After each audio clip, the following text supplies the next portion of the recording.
সে আমার কাছে ডিভোর্স চাইছে এবং বাচ্চাটিকেও চাইছে, এবং সে বলছে যে এই মেয়েটিকে আমি আমার সাথে নিয়ে যাব এবং আমি আবার আমার নিজের ধর্মে ফিরে যেতে চাই।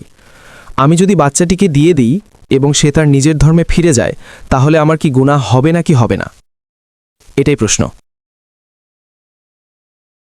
ভাই জিজ্ঞাসা করেছেন যে তিনি একটি হিন্দু মেয়েকে বিয়ে করেছেন, তারপর বলেছেন যে বিয়ের আগে তাকে ধর্মান্তরিত করেছেন, একটি বাচ্চা হয়েছে, এখন 1 বছর পর সে ডিভোর্স চাইছে এবং সে আমার বাচ্চাটিকেও নিয়ে যেতে চায়। প্রথমে আমি এটা জিজ্ঞাসা করতে চাই যে আপনি তাকে সঠিকভাবে ধর্মান্তরিত করেছেন নাকি ভুলভাবে? স্যার, আগে ধর্মান্তরিত করেছি, করাচির নর্থ টাউন থেকে তাকে মুসলমান বানিয়েছি। যে ধর্মান্তর আপনি করিয়েছেন, আমি বলি রিবার্থ, সেটা কি সঠিকভাবে করিয়েছেন নাকি ভুলভাবে? আমি তো জানি না। সঠিক পদ্ধতি মানে হলো কোরআন মাজিদের সঠিক শিক্ষা দিয়েছেন। সে কি আসলেই কোরআন দ্বারা প্রভাবিত হয়েছিল নাকি আপনার দ্বারা? আপনার নাম কি? আলী হামজা। আলী হামজা হতে পারে সে আলী হামজার প্রেমে পড়ে ধর্মান্তরিত হয়েছে, ঠিক তো? তার তো আল্লাহর প্রেমে ধর্মান্তরিত হওয়া উচিত, আল্লাহর রাসূলের প্রেমে ধর্মান্তরিত হওয়া উচিত। আপনার প্রেমে ধর্মান্তরিত হয়েছে, তাহলে হয়তো এটা আপনারই ভুল।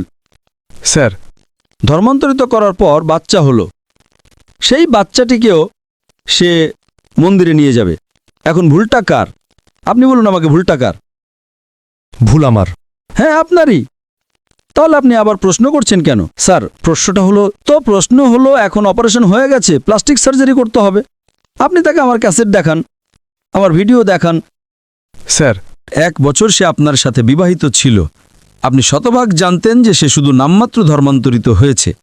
ঠিক আছে, সে ধর্মান্তরিত তো হলো, কিন্তু সেই সময় আপনি তাকে দাওয়াত দেননি, ঠিক কিনা? সত্যি বলুন। স্যার, আপনার বয়ান দেরিতে হয়েছে, সে চলে গেছে। শুনুন, আমার কথা শুনুন। আপনি বিয়ে করে ফেলেছেন, ঠিক আছে, করেছেন, আলহামদুলিল্লাহ। আপনি জানতেন যে সে নামমাত্র ধর্মান্তরিত হয়েছে, সেই সময়ে তো আপনার উচিত ছিল তাকে সঠিক দাওয়াত দেওয়া, ঠিক কিনা? ঠিক। আপনি বলেছেন ঠিক আছে, ধর্মান্তরিত তো হয়েছে, এখন সে জাহান্নামে যাক, কি আর আসে যায়। অর্থাৎ আপনি সূরা আল আসরের 3য় অংশ এর উপর আমল করেননি, ঠিক তো? ঠিক। জান্নাতে যাওয়ার জন্য আপনি নিজের স্ত্রীর সাথে এটা করেননি, তো আল্লাহর কাছে আগে ক্ষমা চাইতে হবে। এখন প্লাস্টিক সার্জারি করুন, আপনি বুঝলেন তো? জি স্যার। যদি আপনার স্ত্রী ডিভোর্স নেয়, আমি জানি না পাকিস্তানের শরিয়া কোড আছে কিনা, কিন্তু শরিয়া অনুযায়ী আপনার স্ত্রী ইসলাম ত্যাগ করতে পারে না। যদি সে ত্যাগ করে, তাহলে সে আপনার মেয়েকে নিয়ে যেতে পারে না। যদি সে মুসলিম থাকতো, তাহলে কাজী সিদ্ধান্ত নিত যে বাচ্চার বয়স কত, সে কার অধিকারে যাবে।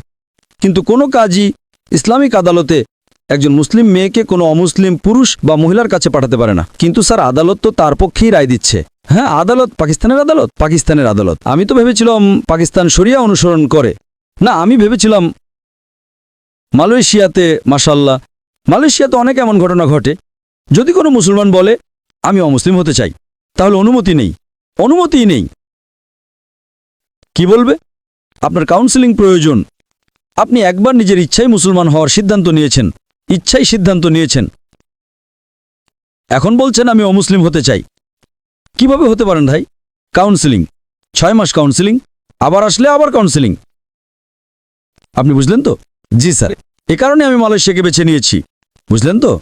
আপনি বলছেন এখানে সে হিন্দু থেকে মুসলিম হয়েছে, মুসলিম থেকে আবার হিন্দু হয়ে গেছে, এবং আদালত রায় দিয়েছে যে, তাহলে এটা প্রজাতন্ত্র, ইসলামিক প্রজাতন্ত্র পাকিস্তান কিভাবে হলো তাহলে? হয়েছে স্যার। মাফ করবেন, আমি সরকারের অতিথি। যদি অতিথি হয়ে থাকি, তাহলে তো হেদায়েত দেওয়া উচিত, তাই না? নাহলে আল্লাহ তাআলা বলবেন অতিথি বানিয়েছে কিন্তু হেদায়েত দাওনি। কিছু হেদায়েত তো একান্তে দেওয়ার বিষয় থাকে, যা আমি মাশাআল্লাহ একান্তেই দিয়েছি। একান্তে দেওয়াই শ্রেয়, কিন্তু জনসম্মুখে প্রশ্ন এসেছে, তাই বলতেই হবে। যদি ইসলামিক রাষ্ট্র হয়, আর তা যদি শুধু নামেরই হয়, তাহলে ছেড়ে দিন। কিন্তু যদি কাজেও ইসলামিক হয়, তাহলে ইসলামের অনুমতিই নেই। ইসলামে মুসলমান হয়েছেন তো হয়েছেন, নিজের ইচ্ছায় হয়েছেন। আপনি তো তার মাথায় বন্দুক রাখেননি। না স্যার। বন্দুক রাখলে তাহলে তা বাতিল হতে পারে। যেমন মালয়েশিয়াতে যদি প্রমাণ হয়ে যায় যে জোর করা হয়েছে, তাহলে সে আবার পূর্বের ধর্মে ফিরে যেতে পারে। বন্দুক তো রাখেননি। না স্যার, একদম না। তাহলে তো শেষ। তো আপনাকে একটু চেষ্টা করতে হবে। এখানে মালয়েশিয়াতে একটা ফেডারেল কোর্ট এবং একটা ইসলামিক কোর্ট আছে, মাশাল্লাহ। আর মালয়েশিয়াতে মুসলমানের সংখ্যা মাত্র 63%। 63%, 63%. কিন্তু মাশাল্লাহ ইসলাম হলো ভোট ব্যাংক।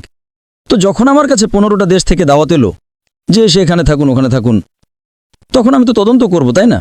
ঠিক কি না? জি স্যার। তারা বুক ফুলিয়ে আমার জন্য দাঁড়িয়ে থাকে মাশাল্লাহ। 4 বছরে 5 জন প্রধানমন্ত্রী মাশাল্লাহ। তো যদি ইসলামিক শরিয়া থাকে তাহলে শরিয়া অনুযায়ী যদি একজন মুসলিম নারী অমুসলিম হয়ে যায়, সেটার অনুমতি আছে কি নেই সেটা অন্য ব্যাপার, কিন্তু সে বাচ্চাটিকে নিয়ে যেতে পারবে না। আপনি বুঝলেন তো? জি স্যার। এখানে কিছু উচ্চ আদালত।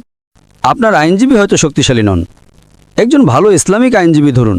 আমিও আইনজীবী, আমি ইসলামের আইনজীবী, বুঝলেন তো? জি স্যার। আমি মালয়েশিয়াতে যারা আমার বিরুদ্ধে, সেখানকার মন্ত্রীরা আমার বিরুদ্ধে কথা বলেছে, আমাকে কন্ত্রবাদী বলেছে। আমি তাদেরকে আদালতে নিয়ে গেছি। 1.52 million ringgit. অর্থাৎ $3,20,000 আমি পেয়েছি ন্যায় বিচার। মন্ত্রী, আমি তো সাধারণ মানুষ, বুঝলেন? আমি তাদের বিরুদ্ধে মামলা করে দিয়েছি। কিভাবে আমার বিরুদ্ধে কথা বলছেন আপনি? মানহানির মামলা। আলহামদুলিল্লাহ। আপনিও ভালো আইনজীবী ধরুন।